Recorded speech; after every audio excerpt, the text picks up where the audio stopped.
예, 방금 뭐 인사드렸지만 이렇게 또 뵙게 되어서 너무 감사합니다. 오늘 뭐 교재가 될지 참고서가 될지 이 정독 선문정도라는 책을 드렸습니다. 예, 예, 가지고 제가 드릴게요. 저 책.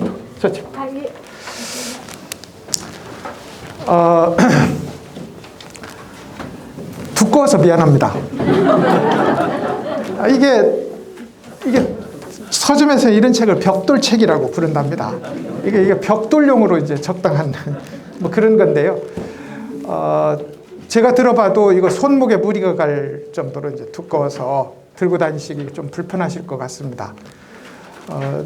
이 전체 책을, 이 두꺼운 책을 열심히 읽어서 다 읽어야지 이런 생각을 마시고 그냥 손이 닿는 곳 한 페이지를 읽는다 이렇게 임해주시면은 좀 이 두꺼운 이 부담감이 좀 덜할 것 같습니다. 그런 의미에서 부담 가지지 마시고 한 페이지 읽고 또 덮어두시고 한 페이지 읽고 또 덮어두시고 어차피 우리에게 필요한 것은 이제 성철 스님이라는 대선장의 그 채취를 가능하면 자주 우리 마음속에 담아두는 일이 굉장히 중요합니다.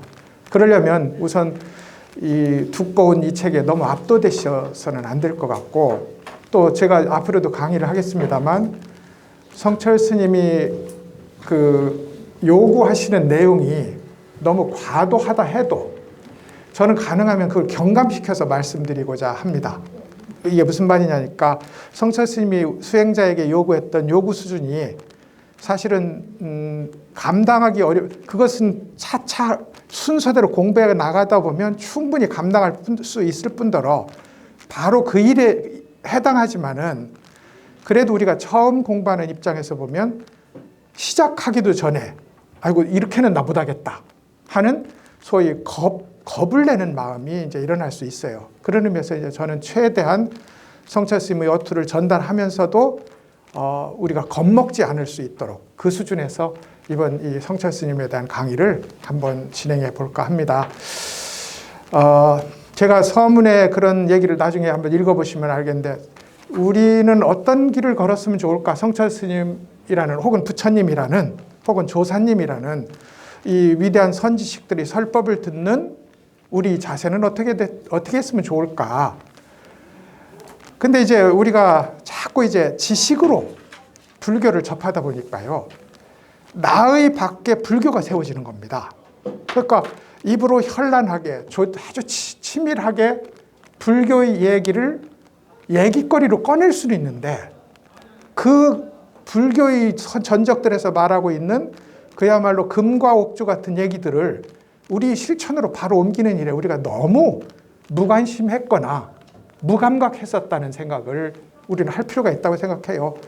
그래서 이제 비록 이 책이 이렇게 두껍지만 실천은 극히 단순한 것이다 하는 것은 제가 분명히 말씀드릴 수 있고 그리고 그 실천이라는 것은 화두를 드는 일, 그 일 하나로 모두 모아질 것이다. 이렇게 마음먹어 주시고 이 책을 전부 읽어서 성철 스님에 대한 박학다식한 이야기꾼이 돼야지 이런 생각을 말아주시고요. 제가 늘 공부를 할 때마다 우리 공부한 이 내용은 잊고 뭐 기도를 하는 사람이라면 관세음보살, 참선을 하는 사람이라면 이먹고, 그지요? 이 한마디만을 우리 마음속에 담고 나머지 지식이나 이 이야기들은 잊어도 무방하겠다. 이 얘기를 제가 늘 말씀드리는데 이 역시 그렇다고 생각을 합니다. 그래서 성철 스님에 대한 말하기를 할 겁니다, 제가. 근데 우리 목적지는 성철 스님 되기다 이 말이죠.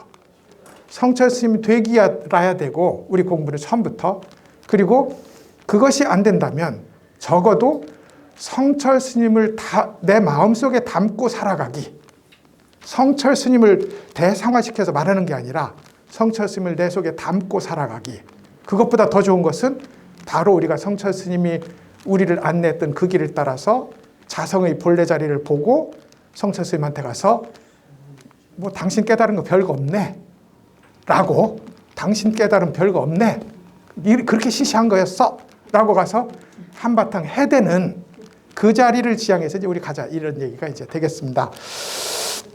오늘은 이제 첫 시간이니까, 그리고 또 앞에 이제 강의를 하셨던 스님께서 비교적 좀 가볍게 2시간을 꽉 채우지 않으시고 그렇게 해서 굉장히 훌륭한 시간 운영을 하셨다고 들었습니다. 그게 제가 학생들을 40년 가까이 가르쳤는데 학생들을 가르쳐 보면 어찌됐든 일찍 맞춰주는 것을 그렇게 좋아합니다. 그래서 저도 가능하면 용학 스님의 본을 받아서 30분에는 마치는 쪽으로 노력을 해보도록 하겠습니다. 오늘 첫 강의인데 좀 개괄적인 얘기를 해드렸으면 싶고요. 이게 저는 한 6개월, 길면 1년 강의 정도로 할 생각인데, 스님은 그건 스님의 욕심이시고, 또 제가 2년씩이나 하면 용학 스님도 아닌데 제가 2년씩 할 수는 없는 겁니다. 그래서 이제 6개월 중으로 한번, 우리가 전부 6개월 중에 눈을 뜨면 강의도 끝나는 겁니다. 그러니까 그걸 1년씩 2년씩 갈 건 없잖아요. 그렇게 이제 마음 먹어 주시고 우리 공부를 한번 시작해 보도록 하겠습니다. 아직 어떻게 여러분들과 어차피 이 강의는 우리가 한번 했었던 얘기고 익숙한 얘기이기도 합니다. 그래서 이걸 하나하나 읽어가면서 강의를 할 수는 없고요. 그래서 매 시간 어떻게 기승전결을 전개해서 성철 스님 선문정로를 이야기하면서 우리 공부의 의지를 다지고 진도를 나가게 하는 어떤 공부를 할 수 있을까를 한번 구상을 해보고 있는 중입니다. 아직 구상은 적절하게 포맷이 잡힌 것 같지는 않습니다만, 김명우 교수님한테 여쭤봤더니 우선 한문을 한 글자 좀 알려주셨으면 좋겠다, 그렇게 말씀하셔서 제가 매번 선관책진이나 설림보훈이나 선가의 어록이나에서 좋은 글귀들을 한 자씩 따서 먼저 살펴보고 그리고 이제 공부를 진행하는 방식으로 우리 강의를 한번 구성해 볼까 싶습니다. 여러분에게 글씨를 써드렸는데 이야기는 그런 거죠. 이건 아주 익숙한 얘기입니다. 백척간두 진일보 시방찰토 현전신이라는 구절이고요. 우리 경전이나 또 선가 어록에 자주 보이는 얘기입니다. 백척, 글자는 모르실 건 없을 것 같고, 백척이고 간은 바지랑떼 간자입니다. 장떼 간자예요. 장떼 간자. 그 다음에 머리두자는 전미사니까 머리라는 뜻은 아니고 꼭대기 끝이라는 뜻이고요. 나아갈진 한일 걸음보입니다. 그러니까 백척이나 되는 장대의 끝에서 진일보, 한 걸음 더 나아가는 것, 나아간다면 혹은 나아가라, 그러면 시방찰토가 현전신하리라, 이렇게 돼 있어요. 시방은 우리가 시방인데 시방을 읽는 것은 불교적 독법입니다. 그래서 동서남북의 중간 방위를 더하고 그리고 상하를 더하면 10개의 방위가 되므로 시방이라고 부르는 것이고, 모든 공간이라고 이해하시면 되겠습니다.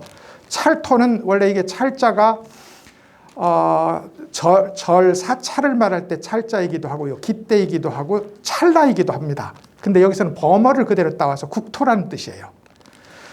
예를 들어서 미타찰, 이 찰이라는 건 그 범어거든요. 그러니까 미타국인데 아미타의 나라인데 미타찰이라고 부릅니다. 이게 국가, 나라를 뜻하는 범어예요. 그래서 시방의 국토에, 시방의 모든 공간에 있을 수 있는 큰 마을, 작은 마을, 큰 나라, 작은 나라, 모든 세계에 이게 시방찰토입니다. 현전신, 드러낼 현자거든요. 온 몸을 통째로 드러내요. 누가요? 부처가. 부처님이. 그러니까 이제 우리가 이제까지 공부를 해오면은 내가 공부를 해서 나의 수준을 높여서 보이지 않던 무엇을 보게 된다고 이제 생각을 하잖아요. 그런데 거기까지는 아직 불교에서 지향하는, 우리가 가보자고 하는 자리에서 아직 상당히 미흡한 겁니다. 그래서 공부를 해서 선정을 성취하고 공부를 해서 나의 몸이 사라지는 체험을 하고 또 공부를 해서 무엇인가 선사들이 한 말을 다 알겠어요. 선사들이 한 말, 그거 무슨 말인지 다 알겠어. 그럴 때가 있거든요. 그래도 그건 바지랑떼 끝에 겨우 올라간 것이지 여기서 한 걸음 더 내디뎌야 된다고요. 그럴 때 소위 나라고 구성하던 마지막 잡은 나가 있단 말입니다. 마지막으로까지 잡은 나가 있어요. 그 마지막까지 잡은 다 알겠어. 누가 알아요? 내가 그것을 알면 불교가 가는 자리에서는 아직 멀었단 말입니다. 그래서 나를 내려놓고 내가 가졌다고 생각하는 소망스러운 것을 내려놓고 한 걸음 나갈 때 무심이니까 얼마나 좋아요. 앉아있는데 어떤 잡념도 일어나지 않고 몸은 편안하고 마음은 극락에 온 것 같아요. 나는 완성되었노라. 거기 앉아있지 말고 거기서 한 걸음 더 나아갔을 때 이제까지 없던, 그러니까 부처와 중생으로 나뉘던 세계가 온 세계가 다로 있는 그대로 부처임을 알게 되는, 이것이 백척간도 진일보의 시방찰토 전현신이 말하는 얘기일 것 같고, 성철 스님의 선을 한마디로 이렇게 설명하자면 백척간도 진일보의 선이다. 백척간도 어떤 성취를 이루었다 해도 그것은 당신이 그 이룬 당신이라는 존재, 너라는 존재가 아직 남아있는 자리이므로 한결같이 티끌처럼 여기서 내려놓고 또 나아가고 또 나아가기를 거듭해라. 그렇게 또 나가고 또 나가기를 거듭할 때 진정한 깨달음이 찾아올 것이다. 이거죠. 그래서 성철 스님의 선을 한마디로 얘기한다면 백척간도 진일보의 선이다. 한 번도 머무른 일이 없이 그런 얘기를 한번 띄워보려고 백척간도 진일보의 한자를 먼저 보여드렸습니다. 나중에 심심하시면 백척간도 진일보 써보시면 됩니다. 커피 마시면서도 백척간도 진일보, 이걸 일주일 동안 한번 써보시죠. 그다음 일주일 뒤에는 다른 글귀를 드리겠습니다.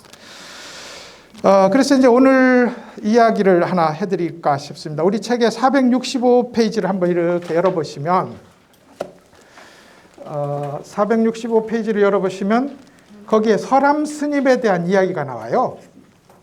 465페이지 보시죠. 설암 스님의 얘기가 이렇게 이제 464, 465에 나오고 465에 밑에 페이지 보면 현대어역 이렇게 써놓은 게 있습니다. 이제 거기 보시면 우선 그 앞에 얘기를 제가 잠깐 해드릴까 싶습니다. 이제 설암 스님도 출가를 해서 이제 참선이라는 걸 공부를 합니다. 우리도 이제 참선이라는 걸 공부할 거잖아요. 하고 있고요. 근데 이제 참선이라는 걸 공부하니 워낙 이제 열심히 참선을 하다 보니까 금방 밖에서 들어오는 모든 바깥 경계가 나를 방해하지 않는 그런 차원에 들어갑니다. 선정에 들어갔다 이 말입니다. 그러니까 얼마나 좋아. 성철 스님한테 나 그렇습니다 하면 무조건 맞습니다. 그 조용한 자리에 푹 안정적으로 앉아서 소위 선의 법열을 느낀다고 그렇게 앉아있기를 오래 했다는 겁니다. 그러니까 남들이 저 설암 스님은 뭐 정말 공부 열심히 하시는 그런 스님이라고 주위에 칭찬이 자자한 거예요. 그러자 처주에 사시는 한 큰 스님이, 이건 그 뒤의 대목에 있는 얘기고요. 앞의 얘기를 해드리고 있습니다. 처주에 사는 한 큰 스님이 편지를 보내옵니다.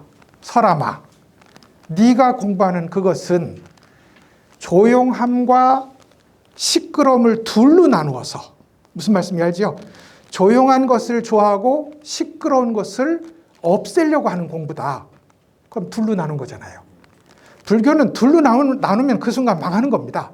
그래서 시끄러운 것을 피해서 고요한 것에 안주하는 그런 참선이라서 죽은 물과도 같다. 고여있는 물이라서 썩을 뿐이지 지혜가 나올 수는 없다고 이제 소위 힐책을 하고 경책을 하는 편지를 이렇게 보내옵니다. 그래서 이 선정에만 빠져서는 안 되겠구나.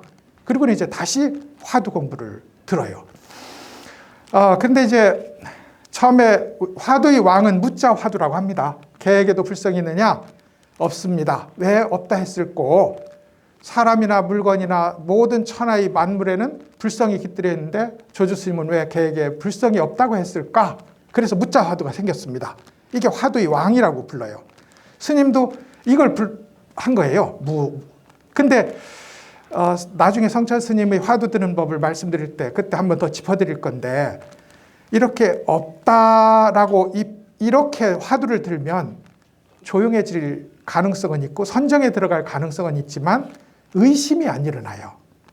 그래서 이제 의심을 못 일으키는 거예요. 그걸 처주에 있는 큰 스님이 이 서람 스님을 경책하는 말로 보낸 거고요. 선정에 빠져 있어서는 지혜로울 수 없다, 이거죠. 그래서 이제 화두를 바꿔듭니다. 조금 민망한 화두인데 화장실에서 과거에는 종이를 안 쓰고 막대기를 썼어요. 그게 똥막대기입니다. 이게 똥을 푸는 게 아니고요. 요만한 막대기를 쭉 깎아놨어요. 그래가지고 얘를 가지고 화장지 대신 썼습니다. 어떻게 썼는지는 아시겠죠. 얘를 해놓고 던져놓으면 또 씻어서 또 쓰고 또 쓰고 이렇게 한 간시월이라는 똥막대기가 있었어요. 그걸 들었어요. 그런데 이제 안 되는 겁니다.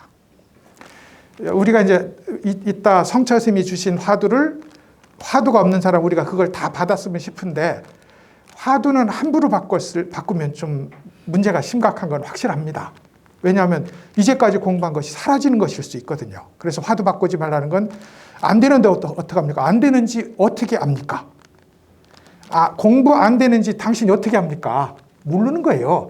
공부 안 된다라고 할 때 그건 내가 공부 안 되는 거지 공부가 되고 있다고요. 옛날부터 그랬어요. 공부 안 된다 할 때가 공부 제일 잘 될 때야. 그래서 이제 화두를 함부로 바꾸면 안 되는데 이분은 바꿨어요. 그러니까 이제 앉기만 하면 잠이 오고 앉기만 하면 시끌벅적한 겁니다. 이게 뭐죠? 앉기만 하면 잠이 와. 혼침이고요. 앉기만 하면 시끌벅적해. 전혀 기억도 못하던 그런 수많은 사연들이 머릿속에서 영화를 몇 편씩 찍을 정도로 시끄러운 겁니다.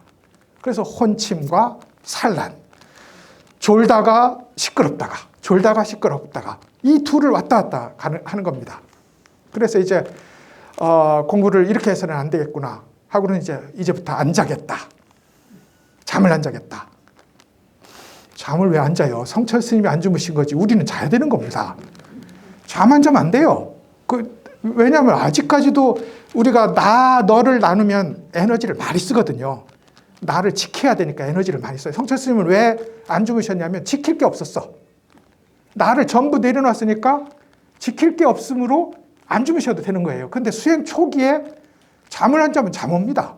그러니까 잠 안 자고 2년을 잠을 안 잤어요. 이 스님들은 그런 의미에서 훌륭합니다. 그 잠 안 주무신 것만 해도. 근데 이제 2년을 안 주무셨는데 그러니 공부가 되겠어요? 참선을 하는 건지 졸음하고 싸우는 건지 모를 정도로 이제 헤매게 됩니다. 그렇게 2년을 보내다가 안 되겠구나 하고 이제 이걸 풀고 이제 새로운 공부를 짓기 위해서 도량을 새로 찾고 결제를 합니다. 근데 거기에 우리말로는 쇠말뚝 스님이 있었어요.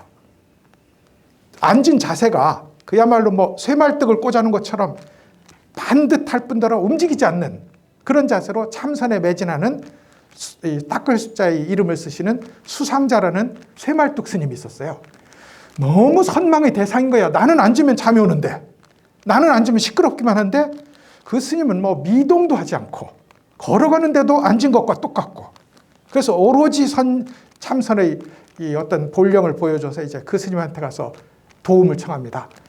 스님, 앉기만 하면 잠이 오고 앉기만 하면 시끌벅적한데 어떻게 하면 좋겠습니까? 그러자 이렇게 얘기해요. 그게 이제 왜 그랬을까 하면 이 스님에게는, 서람 스님의 초기에는, 그러니까 우리도 누구나 수행하는 초기에는 내가 이렇게 수행을 해서 지혜로움을 눈을 뜨는 그 자리에 빨리 가야지 이 생각이 나서 이 기간을 최대한 줄이고 싶은 겁니다. 그게 아니라 이먹고 왜 이렇게 화두를 들은 이 자리가 완성되어 있다는 걸 모르는 거예요. 그러니까 자꾸 어떤 곳을 향해서 나가려니 이걸 내놓고 저것으로 나가려고 하니 혼침 아니면 산란이 오는 겁니다. 그건 굉장히 당연한 거예요. 당연한 거예요. 그래서 이제 수상자가 그렇게 얘기합니다. 그것은 공부하는 사람의 뜻이 용맹스럽고 아주 밝게 깨어있지 않아서 일어나는 현상이다. 그래서 지금 당장 이 자리에 앉아서 방석을 좀 높게 앉고 절벽 위에 앉은 것처럼, 실제로 공부 안 되면 절벽에 가서 참선한 스님들이 있었어요. 천길 낭떠러지는데 거기서 참선하는 거예요. 졸았다고 하면 이거 큰일 나는 거예요. 그런 스님들이 있었거든요. 뭐 예전 유가 공부는 송곳을 꽂아놓고 공부한 사람도 있었거든요. 뭐 그런 것처럼 절벽에서 공부한 사람도 진짜 있었어요. 있었는데 절벽에 앉아서 공부하는 것처럼 그런 뜻으로 화두를 그야 뭐 예를 이목고라면 이목고를 그렇게 충만한 정신으로 들어야지 습관적으로 화두를 들면 당연히 혼침이 오고 혼침이 안 오면 당연히 산란이 올 것이다. 그래서 이제 가서 그대로 해봤더니 되는 거예요. 정말로 3일을 눈꺼풀 한번 깜빡하지 않고 3일이 훌쩍 지나가는 겁니다. 그러니까 야, 내 공부 되는 모양이다. 그러고는 이제 정말 뿌듯한 마음에 이제 공부를 합니다. 이건 모양이잖아요. 실제 공부는 몸이 가볍던 몸이 불편하던 그 문제가 아니거든요. 근데 이제 너무 뿌듯해서 가니까 수상자가 알아차렸어요. 뭐 하고 있습니까? 하고 물으니까 도를 닦지요? 그러니까 도가 뭔데 그렇게 닦습니까? 이렇게 물은 거예요. 그러면서 그렇게 하시면 안 되고 하시면 안 되고 내가 지금 하고 있는 것이 무엇인지 예를 들어서 이목고라면 이목고를 가지고 진지한 의심을 일으키셔야 되지 멋있게 앉아있는 것은 참선이 아닙니다. 그 이야기를 하는 거예요. 그래서 이제 공부를 하다가 드디어 어느 순간 이제 우리가 체험하는 그 깨달음 비슷한 게 온 겁니다. 여기부터 성철 스님 얘기가 시작돼요. 깨달음 비슷한 게 왔는데 그야말로 천지가 꺼지는 느낌이 들면서 성철 스님이 이걸 칠통이 내려앉는다고 생각했어요. 칠통이 깨진다고 생각했어요. 칠통이라는 건 옷처럼 캄캄한 통 속에 내가 들어있는 거예요. 그 속에 그 캄캄함 속에서 이목구를 하다가 통 밑이 툭 빠지면 시원하기가 그지없고 밝기가 그지없을 거 아니에요. 그래서 그걸 칠통이 빠진다, 칠통이 깨진다고 합니다.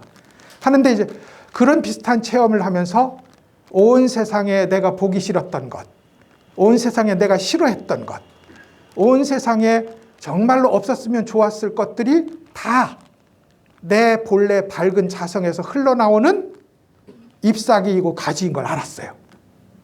이 정도는 우리가 알 수 있는 거잖아요. 그죠? 이 말은 알 수 있는 거잖아요. 내 앞에 있는 저 싫은 것들, 안 왔으면 좋았을 것들, 미운 것들, 불편한 것들이 한결같이 내 본래의 자성에서 본성으로부터 흘러나온 내 뿌리에서 흘러나온 가지이고 잎이고 꽃인 걸 알았다 이 말입니다. 우리 불교도 그렇잖아요. 지금 밖에 나갔을 때 저 사람 왜 이렇게 꼴 보기 싫어? 저거 내 마음이 표현된 거거든요. 그것을 알았다는 겁니다. 그러면서 소위 외계의 사물로부터 외부의 사물부터 자유를 얻어요. 그러니 누가 와서 손가락질해도 마음이 움직일 일이 없고 누가 불편한 일이 있어도 마음을 움직일 일이 없는 겁니다. 그래서 이런 일이 있게 됩니다. 465페이지 보시죠. 같이 읽어보시겠습니다. 제가 읽고 도반님들도 함께 조용히 따라서 읽어보시죠. 같이 읽겠습니다. 반달 넘게 모양에 따른 동요가 일어나지는 않았으나 애석하게도 큰 수단과 안목을 갖춘 고승을 만나지 못해 여기 앉아 머무는 것은 옳지 않은 곳으로서 보는 주체의 자리를 벗어나지 못해 바른 암과 바른 봄에 장애가 된다는 지적을 받지를 못했다. 매번 잠에 들어 꿈을 꾸거나 생각하거나 보거나 듣는 일이 없어지는 자리가 되면 상대되는 두 기중이 세워져서 의미로 이해되는 공안을 깨달을 수 있었지만 은산철벽과 같이 길이 끊긴 것은 전혀 알 수 없었다. 이랬어요. 화두에는 두 종류가 있어요. 알 수 있는 화두와 알 수 없는 화두가 있습니다. 알 수 있는 화두는 설명할 수 있어요. 근데 물론 그 설명은 틀렸죠. 왜냐하면 설명을 하는 것과 그 화두가 담고 있는 것은 설명은 하나를 보여줄 수 있는 것이고 화두는 100이라면 그러면서 설명을 할 수 있는 화두가 있긴 있어요. 그리고 설명 자체가 불가능한 화두도 있어요. 성철 스님은 설명할 수 있는 화두나 설명할 수 없는 화두나 모두 묶어서 설명할 수 없게 막아놨어요. 성철 스님은 굉장히 큰 특징입니다. 어떤 일도 설명할 수 있는 길을 다 차단해 놨어요. 근데 이제 이 스님은 알 수 있는 화두, 이런 화두가 있습니다. 이 송장 끌고 다니는 것이 누구? 들어보셨죠? 이 송장 끌고 다니는 것이 누구? 그럼 그 시베 같은 사람 뭐라고 대답하겠어요?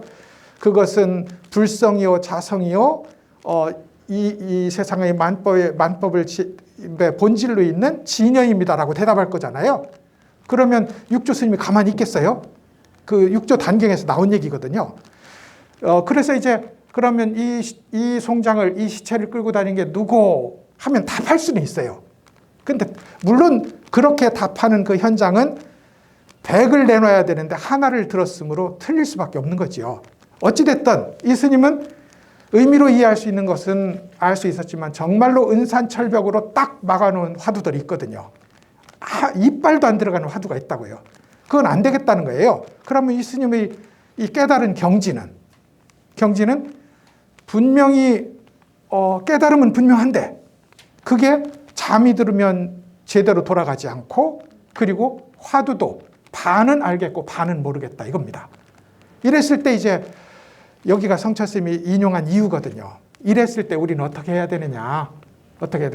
이랬을 때 우리는 다시 화두를 지어서 다시 화두를 들고 오로지 이먹고의 자리로 회귀하는 겁니다. 근데 이제 이먹고의 자리로 회귀한다는 게 여러분 답답한 건 아니거든요.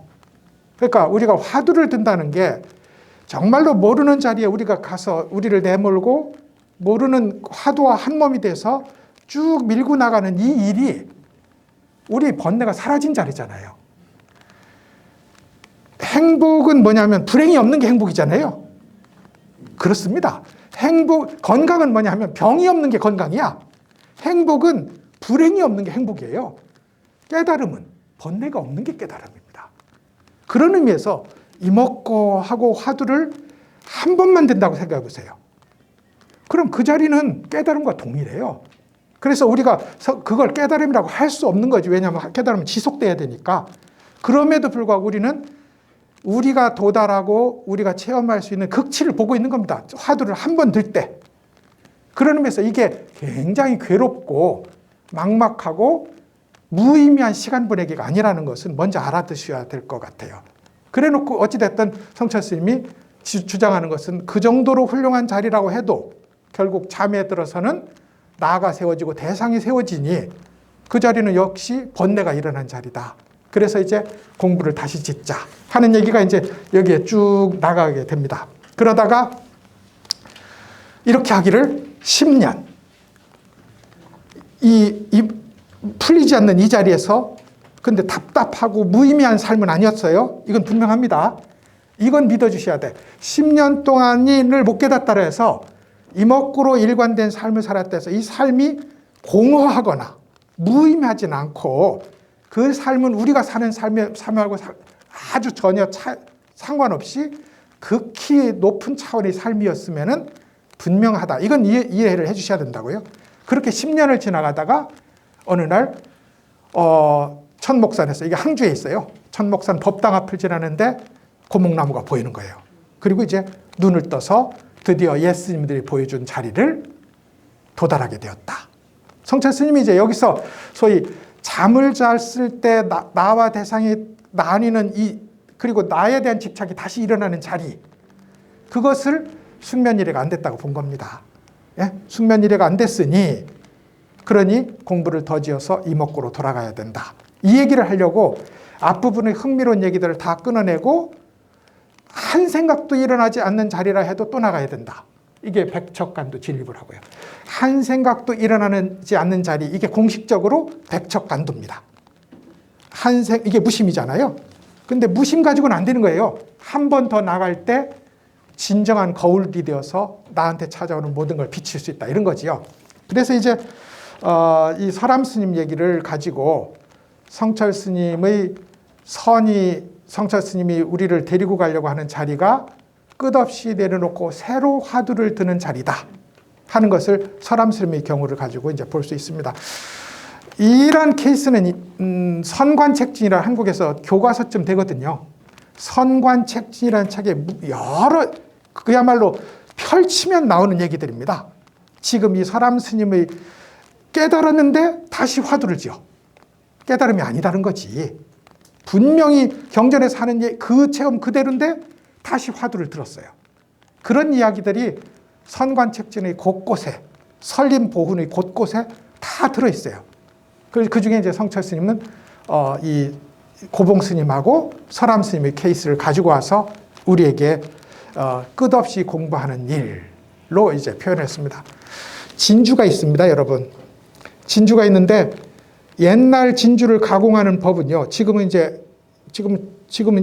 그 인공으로 키우는 진주니까 다른데 껍질을 잘 벗기는 기술이 있어요.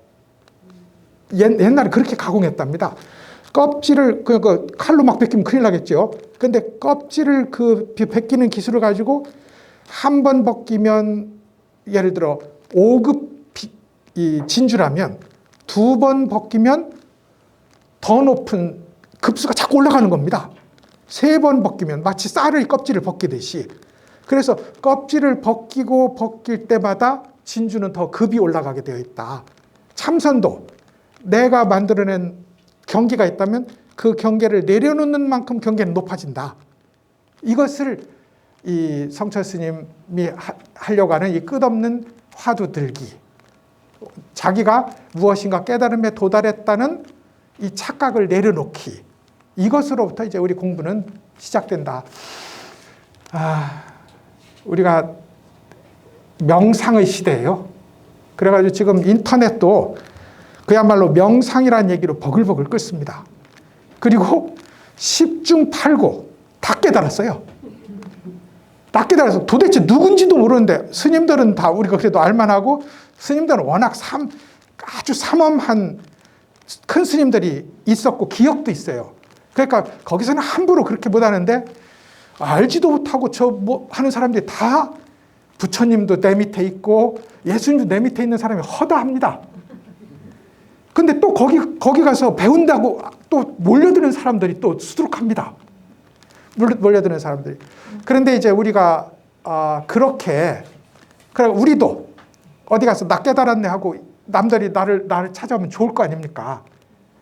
근데 여기에 이제 호랑이 등을 올라타는 일이 있게 돼요. 내가 무엇을 보고 나서 설암 스님처럼 나 깨달았다고 하는 순간 사실 아닌 데가 있잖아요. 잠자면 둘이잖아요. 잠자면 중생이라고요. 그런데 그건 슬쩍 묻어두고 입에서 나오는 건 뭐 지혜로운 말이니까 그리고 매번 참선하는 건 남의 도달 못한 자리를 보여주니까 설암 스님이 나 깨달았다고 했다면 그 다음부터는 호랑이 등에 올라탄 겁니다. 몰라도 아는 척 해야 돼. 몰라도. 그래서 내가 깨달았다고 하는 것이 깨달음의 공부 중에서 제일 나쁜 짓입니다.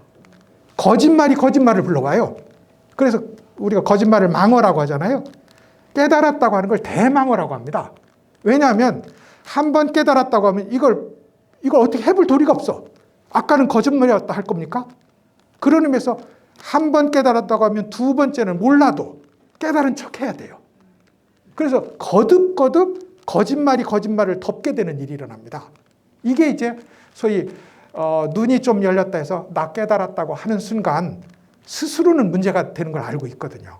성철 스님은 그런 소위 깨달았다는 선언이 난무하는 그런 참선의 풍토에서 그것이 얼마나 위험한 일인지를 설암 스님의 경우를 통해서 혹은 성철 스님이 제시한 관문을 통해서 이제 보여주려고 했던 겁니다. 그 얘기를 한번 보셨고요. 성철선에 대해서 이제 오늘은 첫 시간이니까 소개하는 시간을 갖죠. 제가 뒤에 부록에 이제 이게 19장 체제로 되어 있습니다. 성철 스님의 선문 정로가 19개 장으로 되어 있거든요. 그래서 19장의 각 인용문에 대해서 우리가 수행을 하는 입장이라면 어떻게 여기에 접근할 건가, 이 문장을 우리가 어떻게 수용해서 어떻게 유용하게 쓸 것인지를 이야기를 했다면 20장 부록에는 그러면 전체적으로 성철 스님이 주장한 공부법은 어떤 특징을 갖고 있을까를 보여주기 위해서 이제 정리된 글로 하나를 제시를 했어요. 논문 형식으로. 읽어보시면 금방 이해할 수 있는데 여기서 이제 세 가지로 성철 스님의 얘기를 정리해 봤습니다. 첫째로는 성철 스님의 가르침에서 아주 두드러진 특징을 첫 번째로 꼽자면 도노원각이다. 이겁니다. 이게 참 이제 이 성철 스님 회상의 오래된 숙제입니다. 아까 얘기했듯이 나 깨달았어 라고 주장하는 순간 무슨 일이 나오느냐면, 그런데 습관이 아직 완전히 해결 안 돼서 수시로 중생이 튀어나와. 그러니까 수시로 튀어나오는 중생을 내가 잘 다스리고 있는 중이야 라고 말을 할 수밖에 없어요. 그리고 이게 또 불교사에 이런 논의가 있습니다. 이걸 도노점수라고 불러요. 깨닫기는 분명히 깨달았는데 불쑥불쑥 튀어나오는 중생을 다스리는 기간이 필요하다. 근데 이제 다스리면 좋지만 어디 가서 남의 선생 노릇하고, 그럼 나 욕하는 건데, 어디 가서 남의 선생 노릇하고 법상에 높이 앉아서 도인 노릇할 거 아닙니까? 언제 공부해? 나 깨달았다고 하는 순간 이미 공부는 글렀을 가능성이 높아요. 스승 노릇하느라고 바쁜데 그런 의미에서 이제 실제로는 점수가 틀리고 옳고의 문제로 접근하면 안 된다는 건 저는 일관된 생각입니다. 점수도 있고 돈수도 있고, 돈과 점, 오와 수, 이게 4개잖아요. 한 번에 깨닫는 거, 점차로 깨닫는 거, 닦음, 깨달음, 이게 4개의 칸을 조합하면 여러 개의 조합이 나오잖아요. 그 조합은 이 사람한테 적용해 보면 이분은 점수, 점오일 수 있어요. 긴 시간을 두고 봐서. 이분은 점수일 수 있고, 이분은 돈수일 수도 있어요.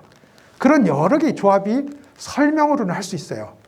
그래서 이게 옳고 그름의 문제로 접근해서는 안 될 것 같고, 아까 같이 나 깨달았네 하고 누구나 법상에 올라가기를 즐겨하는 이 풍조, 이게 불교의 발전을 위해서 좋은 것일까?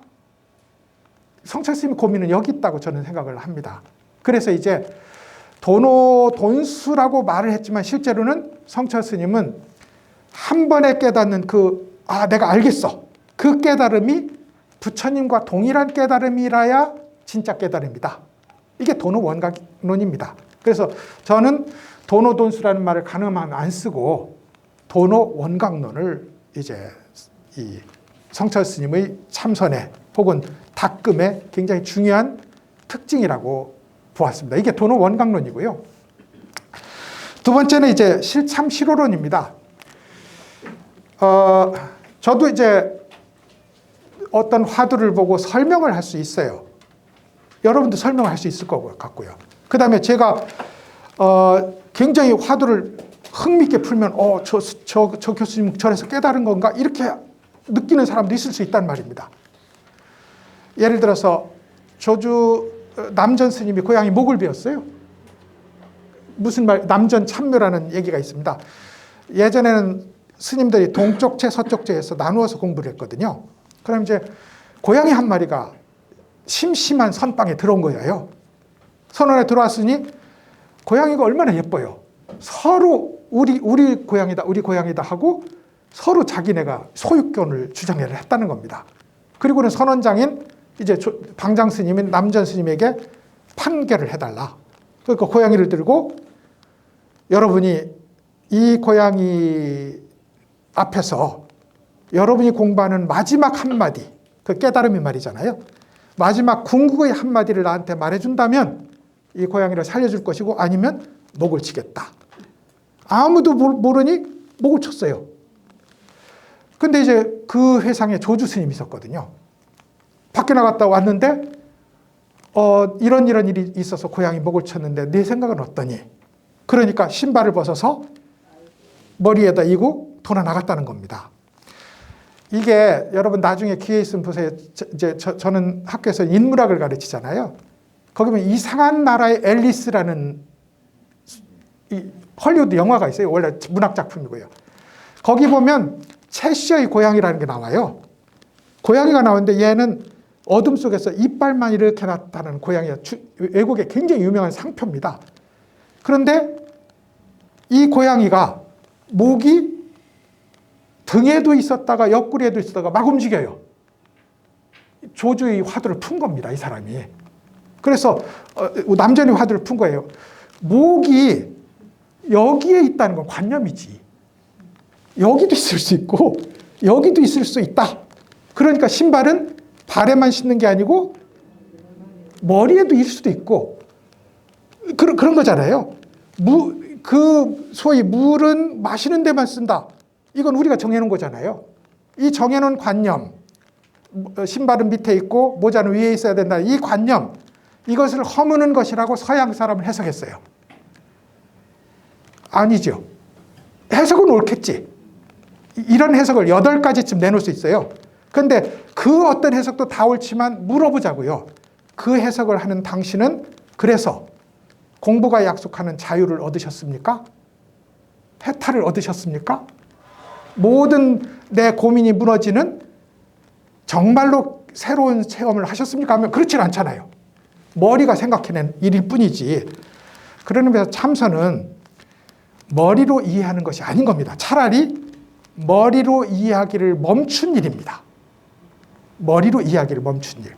그런 의미에서 소위 그 이상한 나라의 앨리스에서 해석한 그 화두 해석은 논리적으로는 박수 쳐줄 수 있지만, 박수 쳐주고 싶지만 실제로는 아무 상관없는 일이 되는 겁니다. 그건 자기네가 언어 유희를 가지고 놀아본 것이지 참선은 언어 유희가 아니거든요. 진짜로 내가 속박을 풀고 자유로운 인간이 되어서 법과 함께 논의는 자리에 나가는 거거든요. 참선이라는 것은. 그래서 스스로에게 물어보면 됩니다. 당신은 무엇을 공부해서 알았다고 하는데 당신은 자유로운가? 당신은 구속에서 벗어났는가? 라고 묻는다면 답은 명확한 겁니다. 그런 의미에서 소위 머리로 이해하는 것은 아무리 고차원이어도 이렇게 두꺼워도 아무리 고차원이어도 그것과 참선이 이야기하는 자리는 천리말리 떨어져 있다. 그래서 직접 스스로 공부해야 돼. 어떻게 해요? 남이 풀어놓은 답 찾아다니면 안 됩니다. 남이 찾아놓은 답을 찾아서 여기 기웃 저기 기웃 하는 방식으로는 안 돼요. 수학 공부해 보셨잖아요. 이 자습서 공부하면 수학 실력 안 늘어요. 그저 진짜 문제를 놓고 그것과 맞대면해서 스스로 낑낑대면서 풀어냈을 때 진짜 실력이 생기는 것처럼 참선 역시 스스로 풀어내야 된다고요. 그래서 이걸 실참이라고 불렀고요. 이건 뭐 전통적 소위 표현법입니다. 그리고 깨달음 역시 머리로 이렇게 말하고 저렇게 말하는 것은 다 떡 얘기하는 거예요. 배고픈 사람 앞에서 떡 얘기하는 건 아무 소용없잖아요. 그래서 그 떡 얘기이지 떡을 먹는 일은 아니란 말입니다. 직접 떡을 먹으려면 내가 그 자리에 가야죠. 그래서 이걸 실오라고 불렀고 전통적 표현법인데 성철 스님에게 유독 두드러지게 나타납니다. 이걸 학자들 싫어해요. 왜냐하면 진짜 수행해보고 진짜 깨닫고 나서 와서 얘기해라 이거거든. 그럼 우리 또래 입 닫으라는 말이냐. 학자들은 입 열고 사는 사람인데. 그래서 이제 소위 머리로 살고 입으로 사는 사람들에게 그걸로는 갈 수 있는 길이 한정되어 있다는 것을 거듭거듭 강조하는 것이 실참실온론의 특징입니다. 그리고 우리 역시 그래야 되고요. 우리 역시. 그 다음에 이제 성철 스님의 세 번째 선의 특징, 저는 이걸 3대 종지라고 불렀거든요. 그런데 세 번째 특징은 무심이 여러 개의 차원의 무심이 있어요. 공부해 보시면 실제로 저하고 공부하시는 분도 자기가 수행 체험에서 체험을 한 아무것도 없는 자리를 자랑하는 사람이 많이 있습니다. 아무것도 참선하고 있으면 아무것도 없어. 아무것도 없으면 그냥 돌멩이지. 그 아무것도 없는 그 죽은 듯한 고요, 그 아무 생각도 일어나지 않는 그것을 무심이라고 생각할 수도 있어요. 그런데 이제 성철 스님은 두 가지로 그것을 점검합니다. 우선 그것이 지속적인지. 그래서 이렇게 참선한다고 앉아있으면 무심이었다가 일어나서 밥 먹고 설거지할 때는 혹은 길 걸을 때는 이런저런 생각들이 일어난다면 그거는 아직 무심이 아니므로 움직이면서도 공부를 해야 된다. 움직이면서 하는 공부가 중요합니다. 무조건 앉는 건 아니고요. 그래서 동정가래, 지속적으로 화두가 여일하는 상태를 요구합니다. 더 나아가서 꿈을 꿀 때도 깊은 잠에 들었을 때도 이건 익숙하실 거예요. 그런데 분명한 것은 그것이 지속되는지입니다. 이게 길이의 문제이고요. 하나는 심도의 문제입니다. 심도는 뭐냐면 우리 마음 심층에는 마음을 구성하는 소위 8층의 층이 있어요. 그걸 표층, 중층, 심층이라고 부릅시다. 그러면 표층은 우리가 이렇게 이야기하는 분별하는 겁니다. 아, 남자, 여자, 나이 드신 분, 젊으신 분, 예쁘신 분, 못생기신 분 이렇게 나누는 거예요. 착한 거, 좋은 거, 내 편, 니네 편. 이런 것을 우리는 표층의식이라고 하고 이 차원에서 해결되는 것만 해도 엄청납니다. 누가 와서 이야기했는데 스스로 설득해서 뭐 그 정도 받아들이지. 이것도 인격적으로 훌륭한 거라고요. 그러다가 이제 나 하는 것이 사라지는 자리가 있어요. 이게 중층의 의식이 사라지는 자리라고요. 그래서 나만 사라지면 거의 도인 것 같습니다. 우리 눈에 보면. 그럼에도 불구하고 이 사람은 남이 모르는 사이에 불쑥불쑥 중생살림이 일어나요. 이거를 어떻게 하냐면 나는 의식하지 않지만 잠깐 한눈 파는 사이에 내가 생기고 너가 생겨요. 내가 생기고 너가 생겨. 그리고 그 나와 너를 나누는 이 운동을 가능하게 하는 밑바닥 에너지가 있어요. 이게 근본 무명입니다. 요 일이 나도 모르는 사이에 일어나는 일, 이것조차 완전히 해결됐다면 그것은 그렇게 해야 진짜 무심이지. 그렇기 전에는 공부는 아직 모르는 것이다. 이것이 이제 성찰님의 3대 종지라고요. 그래서 이제 제가 3대 종지를 이렇게 이제 정리를 해서 결론적으로 제시를 해놨습니다. 한번 읽어보시고요. 읽어보시고 비교적 학술 논문이긴 하지만은 읽으시면 쉽게 읽을 수 있도록 조금 어려움을 뺐습니다. 한번 읽어보시면 금방 이해되실 수 있을 정도로 그렇게 이제 정리를 해놨습니다. 용학 스님이 5분을 쉬었대요. 그래서 이제 5분을 쉬어보고 오늘은 개론이니까 한번 개론적 이야기에 이제 쉬는 시간 지나고 나서 한 번 더 정리를 해드리도록 하겠습니다. 잠깐 쉬시죠. 5분입니다.